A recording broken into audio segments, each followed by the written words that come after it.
പരിശുദ്ധ അമ്മയ്ക്കും തിരുക്കുമാരനും 1000 നന്ദി. എൻ്റെ പേര് എലിസബത്ത് ദേവസ്യ. ഞാൻ സെൻറ്റ് ജോസഫ് ചർച്ച് പടഹാരം തകഴി ഇടവംഗമാണ്. ഞാൻ 2022 നഴ്സിംഗ് പാസ്സായ ആളാണ്. നഴ്സിംഗ് കഴിഞ്ഞിട്ട് എനിക്ക് ഭയങ്കര ആഗ്രഹമായിരുന്നു പുറത്ത് പോകണമെന്നുള്ളത്. അങ്ങനെ ഞാൻ ഒത്തിരി കഷ്ടപ്പെട്ടും അമ്മയുടെ കൃപയോട് കൂടി OET പാസ്സായി. അങ്ങനെ എനിക്ക് ന്യൂസിലൻഡ് സ്കോർ കിട്ടി. ന്യൂസിലൻഡ് പ്രോസസ്സിങ് സ്റ്റാർട്ട് ചെയ്യാൻ വേണ്ട സാമ്പത്തികമൊന്നും വീട്ടിലില്ലായിരുന്നു. പക്ഷേ കസിൻസൊക്കെ കൂടി ഹെൽപ്പ് ചെയ്തു. എല്ലാവരും ചോദിച്ച ആരും പൈസയൊന്നും തരാതിരുന്നില്ല. എല്ലാവരും സഹായിച്ച് എനിക്ക് പ്രോസസ്സിങ് സ്റ്റാർട്ട് ചെയ്യാൻ സാധിച്ചു. അങ്ങനെ ഞാൻ പ്രോസസ്സിങ് സ്റ്റാർട്ട് ചെയ്ത് കുറച്ച് കഴിഞ്ഞപ്പോൾ ന്യൂസിലൻഡിൽ ജോലി റിസഷനായി. ഗവൺമെൻറ് അവിടെ ആർക്കും ജോലി കൊടുക്കാത്ത സാഹചര്യമായി. അപ്പോൾ എനിക്ക് ആകെ ടെൻഷനായി. കാരണം ഇത്രയും പൈസ മുടക്കി, എക്സ്പീരിയൻസ് എനിക്ക് കുറവാണ്. ആകെ എനിക്ക് 1 ഇയർ എക്സ്പീരിയൻസ് ആകുന്നുണ്ടായിരുന്നുള്ളൂ. പക്ഷേ അമ്മേനെയും ഈശോനെയും കൂട്ടുപിടിച്ച് ഞാൻ മുന്നോട്ട് പോയി. അമ്മ 2021 തൊട്ട് ഇവിടെ വന്ന് ഉടമ്പടി എടുത്ത് പ്രാർത്ഥിക്കുന്നതാണ്. ഞാൻ 2017 തൊട്ട് ഇവിടെ വരാറുണ്ടെങ്കിലും ഉടമ്പടി എടുത്തിട്ടുണ്ടായിരുന്നില്ല. പക്ഷേ എനിക്ക് വിശ്വാസമുണ്ട്, ഞാൻ പ്രാർത്ഥിക്കുമായിരുന്നു. അങ്ങനെ പ്രോസസ്സിങ് കംപ്ലീറ്റ് ആയി. ക്യാപ് സീറ്റ് കിട്ടാൻ അവിടെ പോയി ക്യാപ്പ് എന്ന് പറഞ്ഞൊരു കോഴ്സ് ചെയ്താൽ മാത്രമേ നമുക്ക് ജോലി കിട്ടുള്ളൂ. അപ്പോൾ ക്യാപ്പിൻ്റെ കോഴ്സ് അതിന് സീറ്റ് കിട്ടാൻ വേണ്ടിയിട്ട് ഭയങ്കര താമസമായിരുന്നു. പക്ഷേ പ്രാർത്ഥിച്ച് അമ്മയുടെ അനുഗ്രഹത്താൽ ഓഗസ്റ്റ് 2024 എനിക്ക് ക്യാപ് സീറ്റ് കിട്ടി. അങ്ങനെ ഞാൻ ന്യൂസിലൻഡിൽ പോയി. ഒത്തിരി പ്രതീക്ഷയോടെയാണ് പോയത്. ഞാൻ അമ്മേനോട് പ്രാർത്ഥിച്ചത് എനിക്ക് ന്യൂസിലൻഡിൽ തന്നെ ജോലി വേണം എന്നാണ്. നമുക്ക് ന്യൂസിലൻഡിൽ ക്യാപ് കോഴ്സ് കംപ്ലീറ്റ് ചെയ്താൽ ഓസ്ട്രേലിയ രജിസ്ട്രേഷനും എടുക്കാം, ഓസ്ട്രേലിയയിലേക്കും നഴ്സായിട്ട് പോകാം. പക്ഷെ ഞാനത് ആഗ്രഹിച്ചിട്ട് പോലുമില്ല. അങ്ങനെ ഞാൻ ക്യാപ് കോഴ്സ് കംപ്ലീറ്റ് ചെയ്തു. ക്യാപ് കോഴ്സിൻ്റെ സമയത്തും ഞാൻ ഒറ്റയ്ക്കായിരുന്നു. തൗപ്പോ എന്ന് പറഞ്ഞൊരു സ്ഥലത്ത് ഞാൻ ഒറ്റയ്ക്കായിരുന്നു. ബാക്കി എൻ്റെ ഫ്രണ്ട്സൊക്കെ വേറെ സ്ഥലത്തായിരുന്നു. പക്ഷേ ഓരോ മനുഷ്യരിലൂടെയും ഈശോയും മാതാവും എനിക്ക് ഓരോരുത്തരെ എത്തിച്ചു തന്ന് എനിക്ക് ഒരു പ്രശ്നങ്ങളും കൂടാതെ എൻ്റെ ക്യാപ് കോഴ്സ് കംപ്ലീറ്റ് ആയി. അതിനുശേഷം രജിസ്ട്രേഷൻ എടുത്തു. ന്യൂസിലൻഡ് രജിസ്ട്രേഷൻ കിട്ടി. അപ്പോഴേക്കും എനിക്ക് നല്ല ടെൻഷനാണ്. അവിടെ ആർക്കും തന്നെ ജോലി കിട്ടാത്തൊരു സാഹചര്യമായിരുന്നു. തിരിച്ച് വരേണ്ടി വരും. ഇവിടുന്ന് വിസിറ്റിംഗ് വിസയ്ക്കാണ് പോയത്. തിരിച്ച് ഒരു വെറും കൈയോടെ തിരിച്ച് വരേണ്ടി വരുമോ മാതാവിന്ന് ഭയങ്കര ടെൻഷനായിരുന്നു. അപ്പോൾ പോലെ ഞാൻ ഓസ്ട്രേലിയയുടെ കാര്യം ചിന്തിച്ചിട്ടില്ല. പക്ഷേ ഓസ്ട്രേലിയ ഒരു ഓപ്ഷൻ ഉള്ളതുകൊണ്ട് ഞാൻ ഓസ്ട്രേലിയ രജിസ്ട്രേഷനും എടുത്തു. ആഫ്ര രജിസ്ട്രേഷൻ എന്ന് പറയും, അതും എടുത്തു. അങ്ങനെ ഞാൻ ഓസ്ട്രേലിയക്ക് അപ്ലൈ ചെയ്യാൻ തുടങ്ങി, ന്യൂസിലൻഡിലേക്ക് അപ്ലൈ ചെയ്യാൻ തുടങ്ങി. എനിക്ക് ഓസ്ട്രേലിയയിൽ നമുക്ക് വർക്ക് ചെയ്യണമെങ്കിൽ മിനിമം 2 വർഷമെങ്കിലും എക്സ്പീരിയൻസ് വേണം. അപ്പോൾ എനിക്ക് ആ കാര്യത്തിൽ എനിക്ക് അവിടെ ഒരു മെറിറ്റ് ഇല്ല. കാരണം ഒരു വർഷത്തിന് മേളിൽ മാത്രമേ എനിക്ക് എക്സ്പീരിയൻസ് ഉള്ളൂ. പക്ഷെ ഞാൻ മാതാവിനോട് ശക്തമായി പ്രാർത്ഥിച്ചുകൊണ്ടിരുന്നു. ഡിസംബർ മാസമായിരുന്നു എനിക്ക് രജിസ്ട്രേഷൻ എല്ലാം കിട്ടിയത്. അപ്പോൾ ഡിസംബർ മാസം എന്ന് പറഞ്ഞാൽ ന്യൂസിലൻഡ് ഓസ്ട്രേലിയയൊക്കെ കംപ്ലീറ്റ് എല്ലാം ക്ലോസ് ചെയ്യും. അവിടെ ഒന്നും തന്നെ നടക്കില്ല.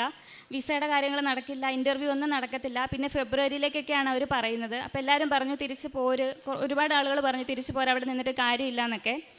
പക്ഷേ ഞാൻ മാതാവിനെ കൂട്ടുപിടിച്ച് മുന്നോട്ട് പോയിക്കൊണ്ടിരുന്നു. ഞാൻ ഡിസംബറിലാണ് ഡെയിലി ബ്രെഡ് അച്ഛൻ തുടങ്ങിയത് ഞാൻ അറിയുന്നത്. അമ്മ എനിക്ക് എന്നത് ഇട്ട് തരുമായിരുന്നു. ഡെയിലി ബ്രെഡ് കൂടി പ്രാർത്ഥിച്ചു ഞാൻ. പിന്നെ ലൈറ്റ് ക്യാൻഡിൽ പ്രെയർ റിക്വസ്റ്റ് ഇട്ട് പ്രാർത്ഥിച്ചു. അങ്ങനെ പ്രാർത്ഥിച്ചതിൻ്റെ ഫലമായിട്ട് ഞാൻ മാതാവിനോട് ഈശോനോട് പറഞ്ഞിട്ടുണ്ടായിരുന്നു എനിക്ക് ഡിസംബർ 25-ാം തീയതിക്ക് മുന്നേ എന്തെങ്കിലും ഒരു പോസിറ്റീവായിട്ടുള്ള ഒരു റെസ്പോൺസ് കിട്ടണമെന്നുള്ളത്. അപ്പോഴും എനിക്കറിയാം എനിക്കൊരു മെറിറ്റും ഇല്ല കിട്ടാൻ. കാരണം 1 ഇയർ എക്സ്പീരിയൻസിൽ ജോലി കിട്ടാൻ പോലും സാഹചര്യമുള്ളൊരു ബുദ്ധിമുട്ടിൽ ജോലി കിട്ടാൻ ഒരു അവസ്ഥയില്ല. പക്ഷേ ഡിസംബർ 5-ാം തീയതി എനിക്ക് ഒരു ഇൻ്റർവ്യൂ കിട്ടി ഓസ്ട്രേലിയയിൽ നിന്ന്. അത് തന്നെ വലിയൊരു അത്ഭുതമാണ്. അങ്ങനെ ആ ഇൻ്റർവ്യൂ എനിക്ക് എല്ലാ കാര്യങ്ങളും ഒരു ചൊവ്വാഴ്ചയാണ് നടക്കുന്നത്. ഞാൻ എപ്പോഴും മാതാവിനോട് പറയും, മാതാവേ കൃപാസന മാതാവാണിതെനിക്കെല്ലാം ചെയ്തു തരുന്നതെങ്കിൽ എനിക്കതിനൊരു അടയാളം വേണം.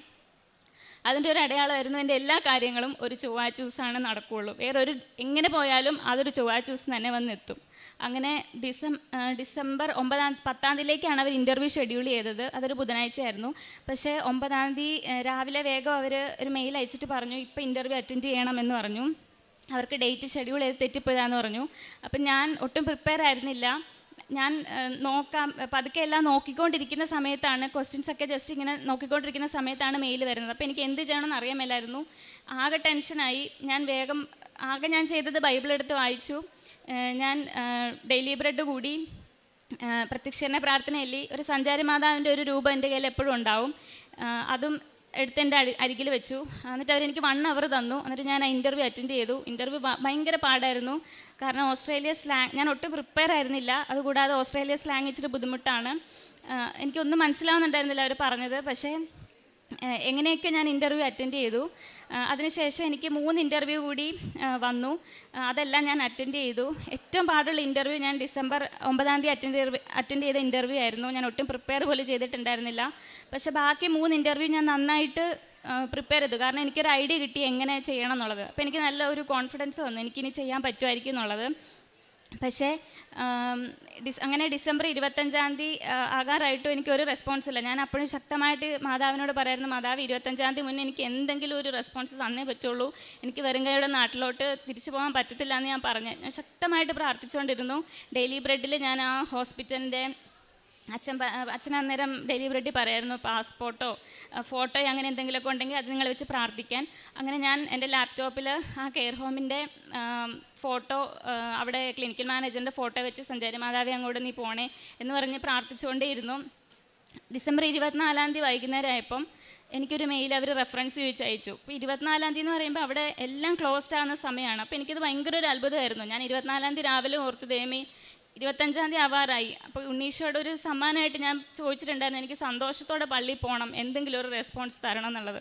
എനിക്ക് വിശ്വസിക്കാൻ പോലും പറ്റുന്നുണ്ടായിരുന്നില്ല. ഡിസംബർ 24 വൈകിട്ട് പള്ളിയിൽ പോകുന്നതിന് തൊട്ട് മുന്നേ എനിക്ക് റെഫറൻസ് ചോദിച്ച് മെയിൽ വന്നു. അങ്ങനെ ഓൾമോസ്റ്റ് സെലക്റ്റഡ് ആയി എന്നുള്ളത് എനിക്ക് മനസ്സിലായി.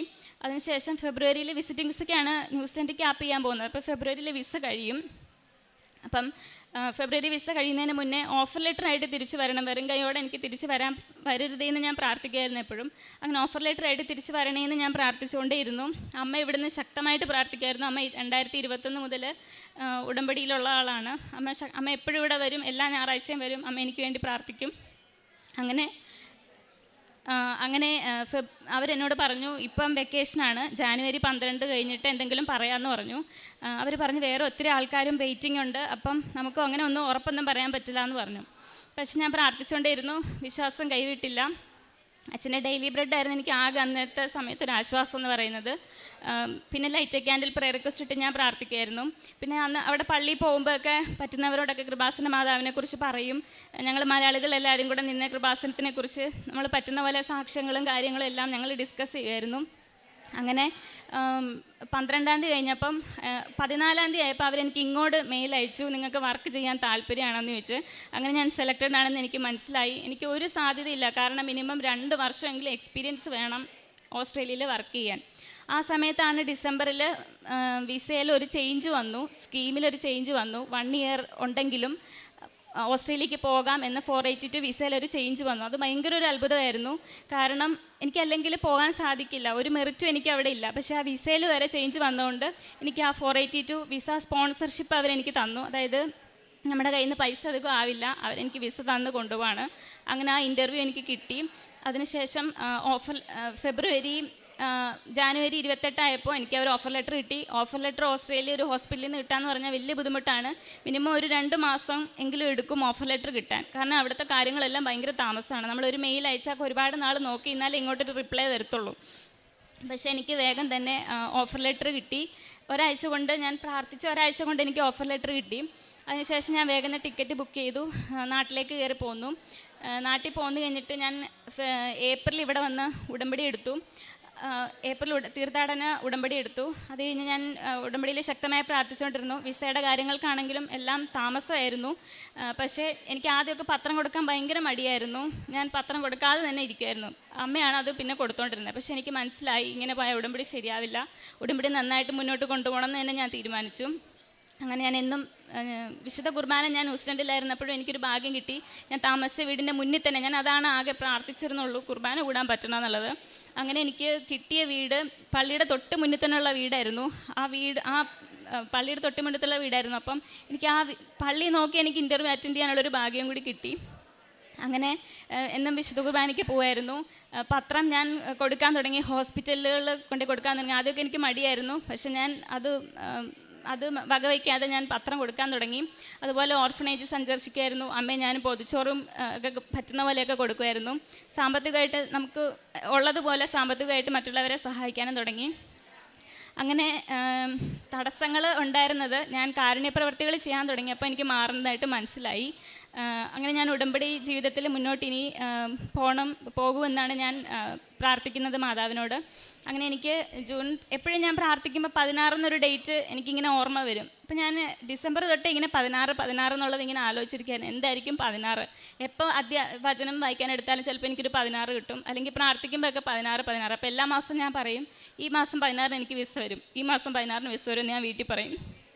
അങ്ങനെ ജൂൺ 16 തന്നെ എനിക്ക് മാതാവ് വിസ തന്നു. അങ്ങനെ ഞാൻ 30-ാം തീയതി ഓസ്ട്രേലിയക്ക് പോവുകയാണ്. പരിശുദ്ധ അമ്മയ്ക്കും തിരുക്കുമാരനും 1000 നന്ദി. എൻ്റെ പേര് സിനിയ എന്നാണ്. ഞാൻ പടഹാരം സെൻറ്റ് ജോസഫ് ഇടവകയിൽ നിന്നാണ് വരുന്നത്. 2021 മുതൽ ഞാൻ ഉടമ്പടിയെടുത്ത് പ്രാർത്ഥിക്കുന്ന ഒരു മോളാണ്. എല്ലാ മാസവും ഞാൻ കൃപാസനത്തിൽ വരും. എല്ലാ മാസവും ഞാൻ കൃപാസനത്തിൽ വരാറുണ്ട്. സമയം കിട്ടുമ്പോഴൊക്കെ ഞാൻ ഓടി വരും. മാസത്തിലൊന്നല്ല, സമയം കിട്ടിയാൽ ഞാൻ എപ്പോഴും ഓടി വന്ന് ഞാൻ പ്രാർത്ഥിക്കാറുണ്ട്. പ്രേക്ഷിത പ്രവർത്തനങ്ങൾ ഞാൻ ചെയ്യാറുണ്ട്. അപ്പോൾ 2023 എൻ്റെ മോൾക്ക് സ്കിന്നിലൊരു അവൾ OT-യിലായിരുന്നു ജോലി ചെയ്തുകൊണ്ടിരുന്നത്, കൊച്ചിയിൽ വർക്ക് ചെയ്യുമ്പോൾ. അപ്പോൾ അവൾക്ക് ലൈക്കൻ പ്ലാനസ് എന്ന് പറഞ്ഞൊരു കണ്ടീഷൻ വന്നു സ്കിന്നിൻ്റെ. 3 ഡോക്ടേഴ്സിനെ കാണിച്ചു, എങ്കിലും കുറവില്ലായിരുന്നു. അപ്പോൾ ദേഹത്തൊക്കെ മൊത്തം പാടുകളായി തുടങ്ങി, കാലിലൊക്കെ ഭയങ്കര കറുത്ത പാടുകൾ. അപ്പോൾ അത് മാറത്തില്ലായിരുന്നു. ഡോക്ടർ പറഞ്ഞത് 5 വർഷമെങ്കിലും കഴിയണം ആ പാടുകളെല്ലാം മാറണമെങ്കിൽ എന്നാണ് പറഞ്ഞത്. ഇവിടുത്തെ ഉടമ്പടി നേർച്ച വസ്തുക്കൾ ഉപ്പും തേനും ഒക്കെ ഉപയോഗിക്കുമായിരുന്നു. ആ ഉപ്പിട്ട് ഉരച്ച് ഇങ്ങനെ ഭയങ്കര ചൊറിച്ചിലായിരുന്നു. അപ്പോൾ ഉപ്പ് തേക്കുമായിരുന്നു. ഉപ്പ് തേച്ച് പ്രാർത്ഥിച്ചതിൻ്റെ ഫലമായിട്ട് ആ പാടുകൾ വരെ ഇപ്പോൾ എല്ലാം പൂർണ്ണമായിട്ട് മാറിക്കിട്ടി. പിന്നെ ഞങ്ങൾ ന്യൂസിലൻഡിൽ ജോലി കിട്ടിയില്ലെങ്കിലും മാതാവ് ഞങ്ങളെ അധികമായിട്ട് അനുഗ്രഹിച്ചു. അവൾക്ക് ഓസ്ട്രേലിയയിൽ ജോലി തന്ന് അനുഗ്രഹിച്ചു. 1 പത്രോസ് 5:6 വചനത്തിൽ ഞാൻ വിശ്വസിച്ച് എപ്പോഴും പ്രാർത്ഥിക്കുമായിരുന്നു. ഈശോയും അമ്മയും ഞങ്ങളുടെ കുടുംബത്തിന് ചെയ്തു തന്ന എല്ലാ അനുഗ്രഹങ്ങൾക്കും കോടാനുകോടി നന്ദി പറയുന്നു.